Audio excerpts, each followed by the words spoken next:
Let's look at this story about a groom on his wedding day.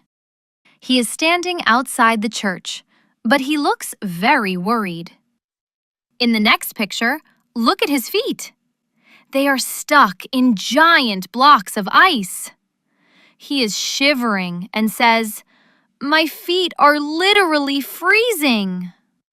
He thinks he cannot go to his own wedding because his feet are physically too cold. Now let's look at what is really happening in the situation.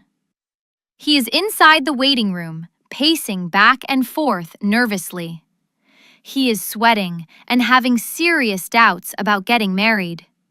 He says, "I don't think I can do this. What if it's a mistake?" His best man smiles and pushes him towards the door. His friend says, "You just got cold feet. It's normal. Get in there." So what does the idiom "get cold feet" mean?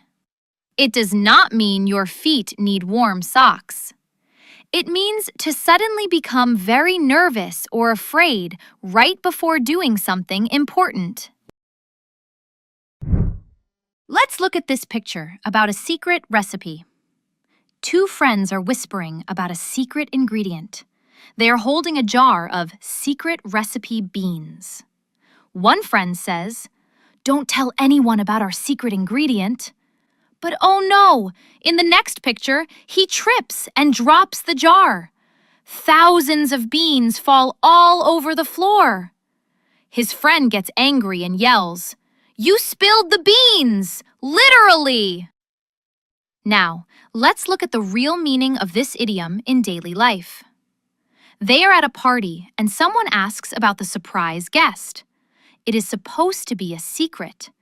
But one friend gets nervous and accidentally says the name. He blurts out, "It's Bob!"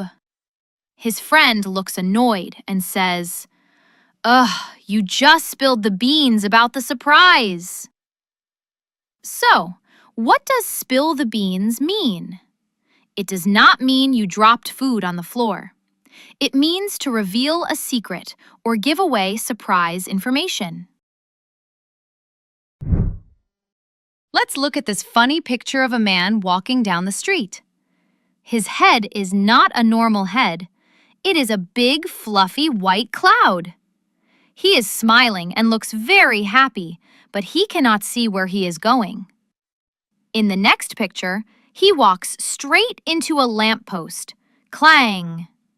It looks painful, but he was not paying attention. Now, let's look at the real meaning of this idiom in daily life. A student is sitting in a classroom. The teacher is teaching a difficult math lesson on the board, but the student is not listening. He is looking out the window and daydreaming about a relaxing beach vacation. His body is in the classroom, but his mind is somewhere else. The teacher snaps her fingers and gets angry. She says, "Focus! Get your head in the clouds out of here!" So, what does it mean to have your head in the clouds? It does not mean your head is actually a cloud. It means you are daydreaming and not paying attention to what is happening around you. Let's look at this funny story about a man and a sports car. He goes to a dealership and sees a beautiful red car. He asks the salesman, "How much for this beauty?"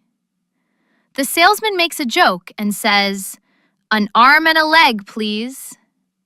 But oh no, the man takes it literally.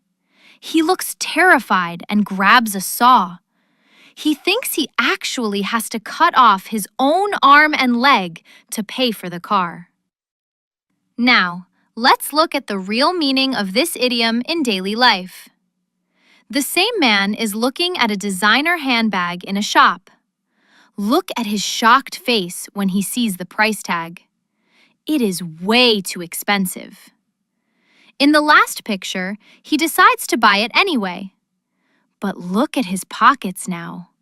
They are turned inside out because they are completely empty. He says, "Wow, that really cost an arm and a leg." So, what does this idiom mean? When we say something costs an arm and a leg, it doesn't mean you need to give your body parts. It simply means something is very, very expensive.